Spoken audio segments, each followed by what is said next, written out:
First night, যা নতুন বছরের প্রাক্কালে উদযাপনের রাত হিসেবে পরিচিত, এর ইতিহাস দীর্ঘ এবং বিভিন্ন সংস্কৃতির সঙ্গে জড়িত।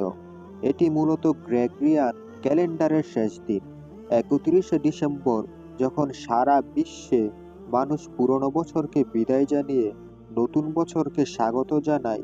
এর পিছনের ইতিহাসটি বিভিন্ন উৎসব ও ধর্মীয় রীতির মিশ্রণ হিসেবে গড়ে উঠেছে। ইংরেজি নববর্ষের প্রথম প্রহরের আয়োজন ফার্স্ট নাইট। এই ক্যালেন্ডার এবং নববর্ষের ক্ষণটি উদযাপনের সঙ্গে নানাভাবে জড়িয়ে আছে খ্রিস্ট ধর্ম। আবার নববর্ষ উদযাপনের জন্য উৎসব আয়োজনও ইসলামী শরীয়তে স্বীকৃতি নয়। তাই আল্লাহ বিশ্বাসী একজন মুসলিম হিসেবে ফার্স্ট নাইটের আয়োজনে অংশগ্রহণ করার কোনো সুযোগ নেই।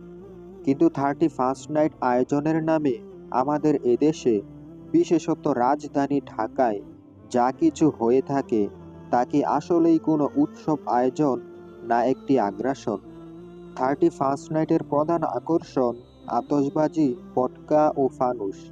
শীতকালের রাত দুপুরে যখন আতশবাজির একের পর এক বিকট শব্দে প্রকম্পিত হতে থাকে চারিপাশ, কত মানুষের তখন ঘুম ভেঙে যায়, আর কত শত রোগী ও বৃদ্ধ মানুষ কষ্ট পোহায়।